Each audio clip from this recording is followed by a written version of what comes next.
음. 영화 연출이라는 거, 그러니까 연출이라는 거 얼마나 어려운 것인가. 뭔가 창작해낸다는 거. 맞아요.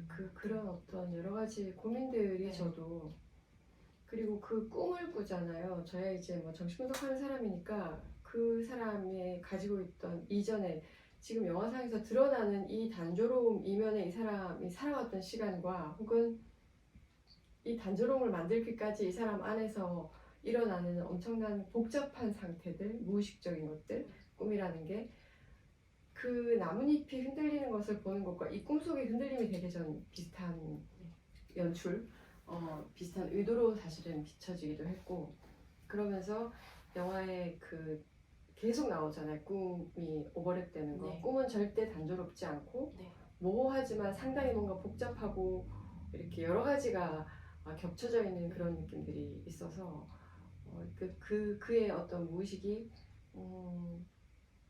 이 단조로움을 만들어내기까지의 그 복잡함 이런 것들에 대한 생각이 좀 많이 들었던 것 같아요. 맞아요. 그리고 한번 크게 흔들리기도 하잖아요. 그 여동생이 다녀간 이후에 늘 책을 읽다가 잠이 드는데 그날은 이렇게 베개를 끌어안고 벌벌벌 떠는 장면이 나왔었어요. 참 네. 진짜 저는 그게 정말 섬세한 것 같아요. 이 감독인지 배우도 연기를 너무 잘했다는 생각이 들고 왜냐하면 고독을 우리가 좋아하고 아무리 하지만 사실 외롭잖아요. 네. 근데 우리는 그러니까 제가 스스로 제 경험으로 보면 혼자 있는 거를 좋아하지만 그 좋아한다는 게 너무 좋아가 아니고 뭔가 왜 내가 이렇게 꾸역꾸역 고립적으로 버티고 있지라는 생각이 들 정도로 그런데 이 방식이 아닌 다른 방식과 타협할 수가 없는 거예요. 그러니까 계속 고립적으로 혼자서 고독하게 있는데 그도 마찬가지로 그런데 조카가 와서 친밀한 느낌이 있고 따뜻함이 들어오니까 확 외로움이 느껴질 것 같은 거예요.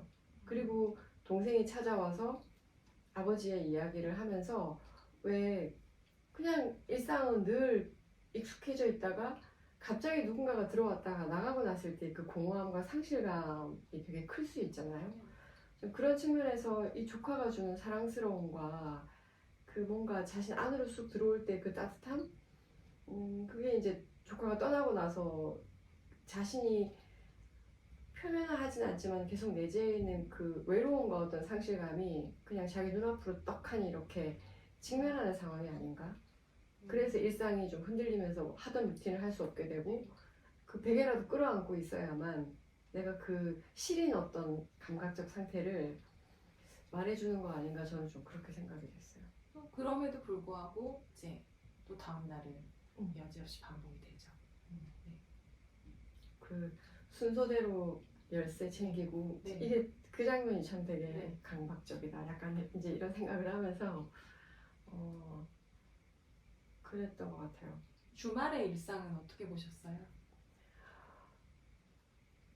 제 입장에서 굉장히 버라이어티하더라고요. 그게 차이점이 항상 그 출입문 앞에 선반이 있는데 손목 시계를 주말에만 차거든요. 그 사람이.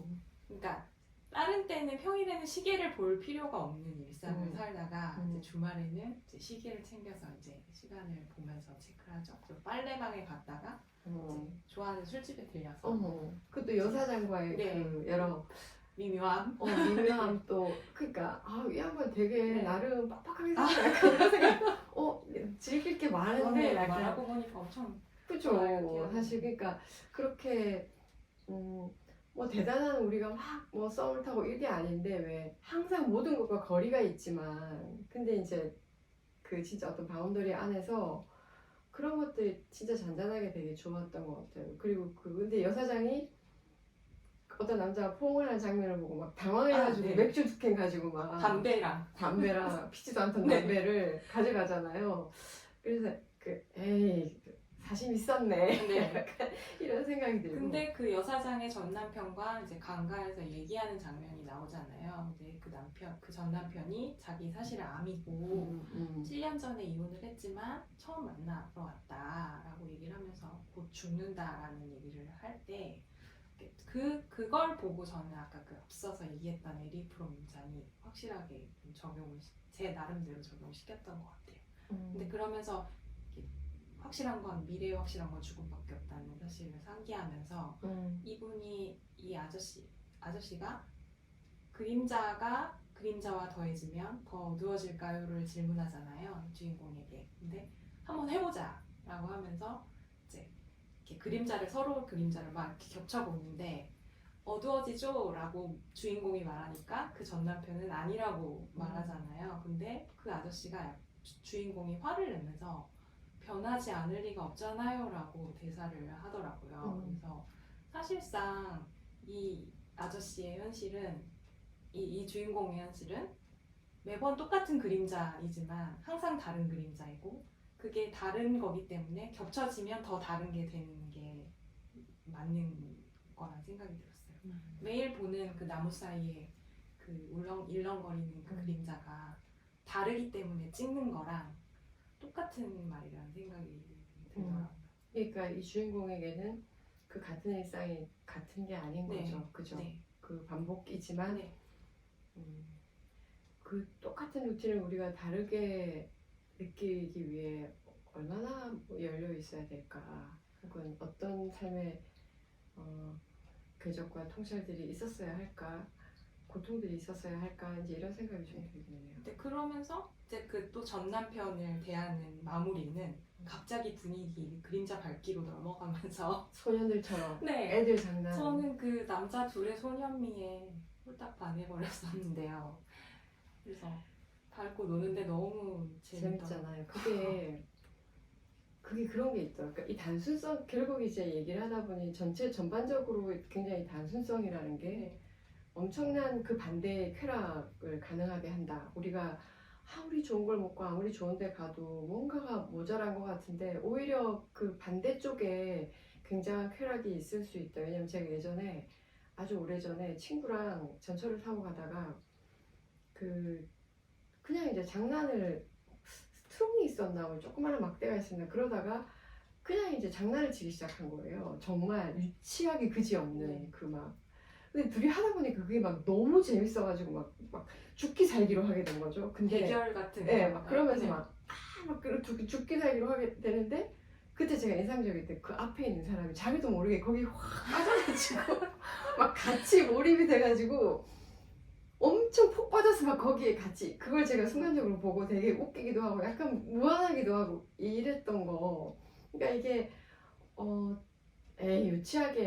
유치할 것 같지만, 제가 그 또 수도원에 있을 때 그 보육원 아이들하고 이제 버스 타고 어디 놀러 가다가 옆에 있는 애랑 뭐 거창하게 놀아줄 게 없고 그냥 이제 그 버스 타고 가면서 심심하니까 옆에 애랑 쌀보리를 하자 그랬어요. 네. 이게 쌀보리 이거 있잖아요. 근데 하다 보니까 목숨 걸고 하게 되면서 막 그걸 어떻게 했는지 하면 그러니까 그 몰입. 네. 그러니까 어떤 몰입이 일어날 때는 생각과 사고를 멈추게 하고 모든 어떤 이해관계 세상을 싹 몰아내면서 그럴 때 진정한 쾌락이 발생하는 것 같아요.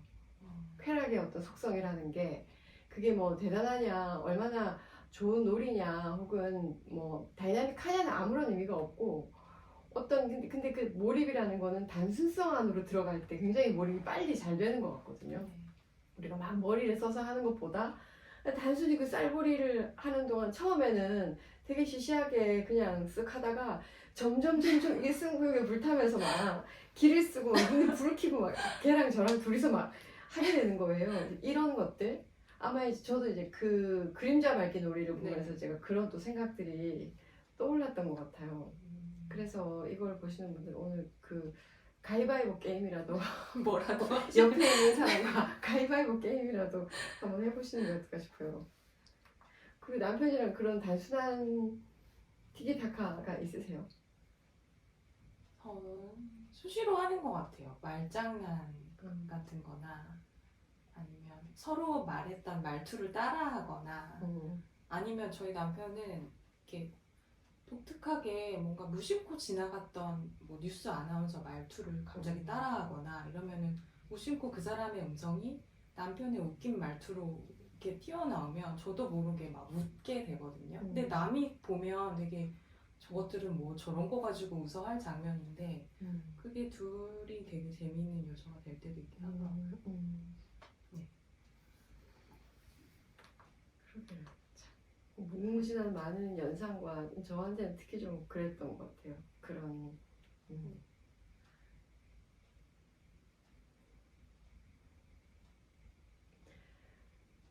다른 것들이 또 마지막 장면은 어떻게 보셨어요? 진짜 그 마지막 장면이 압권이잖아요. 네. 전 압권이라고 생각했어요. 왜냐하면 이 소소함을 다 뒤집는 단순함과 소소함을 다 뒤집는 저는 그 남자의 그 표정이 네. 긴 시간 나오잖아요. 네. 음악 제가 그래서 그 음악 맨날 듣고 있거든요 요새. 그 마지막 뭐죠? 그 사이먼 맞아요. 그 마지막에 나왔던 그 남자 장면에 나왔던 음악을 플레이리스트에 꽂고 필링 굿. 그래 맞아 네. 필링 굿 그거를 제가 요새 맨날 듣거든요 차에서. 네. 근데 아주 그게 일종의 뭐 롱테이크라고 하나요? 네. 길게 나오는데 그 모든 표정이 다 들어있잖아요. 네. 이 남자가. 그게 저는 그 표정을 약간 광기로 봤어요.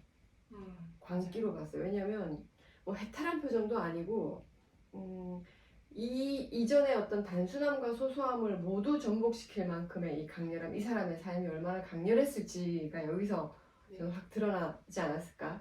그걸 집어삼킬 만큼의 강렬함이었고 극단적인 쾌락은 극단적인 금욕과 상통하거든요.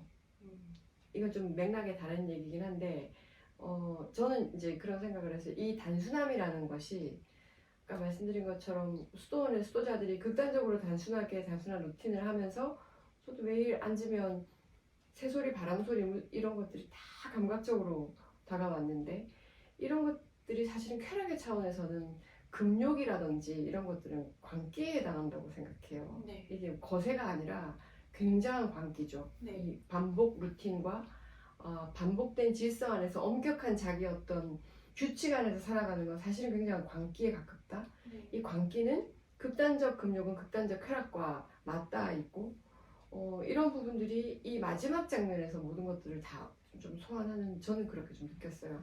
네, 저도 그런 부분에서는 공감을 하는데 다만 이게 마지막에 나왔기 때문에 뭔가 하나의 클라이막스처럼 보여줄 수 있는 장면이지만 그 사람이 차를 운전할 때 그 테이크들을 보면 항상 측면이나 후면이나 그 옆에서 살짝 보는 것만 계속 나와요. 앞에 반드인데 마지막에 정면샷은 그게 처음이자 마지막인 거거든요. 근데 사실은 마지막이지만 이 사람의 그 미묘한 뭐 울면서 하는 그 마지막의 표정도 어쩌면 이 사람의 매일의 삶의 일부였을 수도 있겠다는 생각이 들더라고요. 네, 비춰지진 않았지만 반복되고 있던 일상 중에 그 일상 안에 들어있던 네. 미세한 모든 감정들을 그런 방식으로 드러낼 수도 표현하지 있었겠다. 않았을까라는 생각도 했어요. 그게 뭐 소소하게 어쨌든 사건들이 있고 사람들을 만나고 진짜 그 노숙자를 쳐다보고 이 사람이 느꼈을 감정들은 드러나진 않잖아요. 네. 감정을 전혀 드러나지 않고 대사가 별로 없고 얘기를 하지 않고 근데 이제 그런 것들이 이 마지막 장면 아까 얘기했던 마지막 장면 대사가 기억에 남는다고 하시고 있었거든요. 대사가 아니라 그 장면. 네, 장면이요. 근데 그 음악의 필링 굿을 저도 계속 반복해서 들었는데 이제는 뭐 하늘에 새가 나는 게 보이니 뭐 나는 좋아 하면서 새로운 날, 새로운 새벽 뭐 이러면서 기분이 좋아라는 가사더라고요. 제가 대충 듣기로는. 그러니까 항상 반복되지만 항상 새로운 날. 그러니까 저도 이제 정말 단순한 루틴을 반복하다 보니까 어떨 때는 숨 막힐 때가 있거든요. 숨 막히고 이렇게 사는 게 맞나 이제 이런 생각이 들었는데 이 영화를 보고 나서 보고 난 이후에 제 단순함이 되게 좀 새롭게 다가왔어요. 새롭게 다가오고 정말 그러니까 말하자면 이런 거죠. 차를 하나 먹기 위해서 하는 움직임이라던가 뭐 단순한 움직임들에 주의를 기울이게 되더라고요. 늘 그냥 별 생각 없이 했던 반복인데 주의를 기울이게 되고 조금 더 일상 안에 이런 것들을 좀 정돈하고 싶은 생각이 들고 맞아요. 저도요. 저도 그렇죠. 집을 좀 공간을 바꾸고 좀 싶다는 생각이 비우고 싶고. 들었어요. 아, 너무 뭔가 많이 차있구나 네. 뭐 이런 생각이 들면서 좀 더 정돈하고 싶다. 그 중에서도 어쨌든 내가 행하는 일상의 아주 사소한 움직임 이런 것들에 조금 더 섬세하게 디테일한 주의를 기울이게 되고 기울이고 싶다. 그것이 굉장한 의미나 충만함일 수도 있겠다 이런 생각들이 좀 근데 나요. 제가 요새 왜 이렇게 집을 고치고 싶지 않은 생각을 하나 왜 이러나 했는데 영화 때문일 수도 있겠다는 생각이 이번 주 내내 그랬거든요. 이번 주 이 영화를 여러 번 봤습니다. 네. 맞아요. 마치 그 주인공의 방은 정말 스님 방 같은. 근데 진짜 제가 아까 말씀드린 이 단순함을 유지하기 위해서 얼마나 복잡함들을 감수해야 하는지 그것들을 처리해야 하는지처럼 우리가 짐이 없는 방을 아무것도 없는 방을 유지하기 위해서 굉장히 많은 노력이 필요하잖아요. 무조건. 네. 사실 왜냐면 일상 안에서 필요한 게 많기 때문에 네. 끊임없이 정리해야 되고 끊임없이 치워야 되고 끊임없이 비워내는 어떤 고된 어떤 노동이 들어가야 사실 보기에 심플한 방이 되는 거지 무조건 내가 짐을 안 가지겠다고 해가지고 되는 일이 아니란 말이죠. 그런 여러 가지 이 반작용의 어떤 반대 심급의 어떤 지점들을 많이 생각하게 됐던 것 같아요, 저는. 맞아요. 이 물건이 이렇게 나와 있을 때 이 음. 물건을 다시 집어넣는 게 청소라면 이 물건들이 100가지라면 100 100가지를 다 되돌려갈 제자리를 찾아주고 되돌려줘야 되는 게 청소잖아요. 저는 항상 혼잣말처럼 청소하면서 그런 얘기하거든요. 인간은 쓰레기야. 그냥 움직이면 쓰레기가 그치. 생겨. 그치. 이런 생각을 하게 맞아요. 왜 되는데 이렇게 쓰레기가 많이 나올까 참. 혼자서 생활의 정비가 필요하다는 생각이 드네요. 굉장히 부지런해야 되고 네. 매우 부지런해야 돼요. 그래요. 그 영화들에 대해서 정말 그 영화를 다 보고 나서 한마디로 전 이렇게 이런 문장이 떠올랐어요. 그 남자 주인공을 생각하면서 그에게 필요한 것은 하늘과 바람 한 줌 그리고 기억. 네. 기억이다. 전 이렇게 시 같죠. 네. 하늘과 바람 한 줌 그리고 기억. 그에게 필요한 전부가 아닐까. 그런 생각이 들면서 하늘과 바람 한 줌 그리고 기억을 이제 제 일상에 대입하면 하늘과 바람 한 줌 그리고 저는 이제 전 청소 노동을 하는 게 아니니까 매일 매 순간 사람들의 얘기를 듣잖아요. 그러면 이제 사람들의 사연 혹은 서사겠죠. 네. 이렇게 이제 혼자서 되게 멋을 부리면서 그렇게 좋은데요. 감상에 빠져서 제가 이 영화를 정리했고 오늘 또 시간 간 줄 모르고 이 퍼펙트 데이즈의 영화에 들어가서 얘기할 수 있었어요. 어떠셨어요? 저 하나만 더 얘기하고 싶은 게 있는데 이건 화장실 홍보를 위해 만든 영화잖아요. 신칸센 홍보를 만들기 위해 만들어진 영화가 하나 있어요. 있어요? 네. 그런 것도 있어요? 네, 고레에다 히로카즈 감독 되게 많은 분들이 아실 텐데요. 진짜로 일어날지도 몰라 기적이라는 영화가 제목이 그거예요? 굉장히 봐야겠네요. 꼭 추천을 드리겠습니다. 진짜 그 신칸센을 네. 거기에 또 굉장히 신칸센이 나와요. 근데 그 신칸센을 중심으로 한 어떤 서사들이 네, 그 아이들의 이야기가 나오는데요. 아. 정말 귀엽고 아름답고 좀 그래요? 뭉클한. 네. 저도 꼭 한번 찾아볼게요. 네. 오늘도 저희와 함께 이야기를 들어주셔서 감사합니다. 저희는 또 다음에 다른 재밌는 걸로 얘기를 함께 나눠보도록 하겠습니다. 고맙습니다. 감사합니다. 한 시간이 금방 가네. 좋았어요.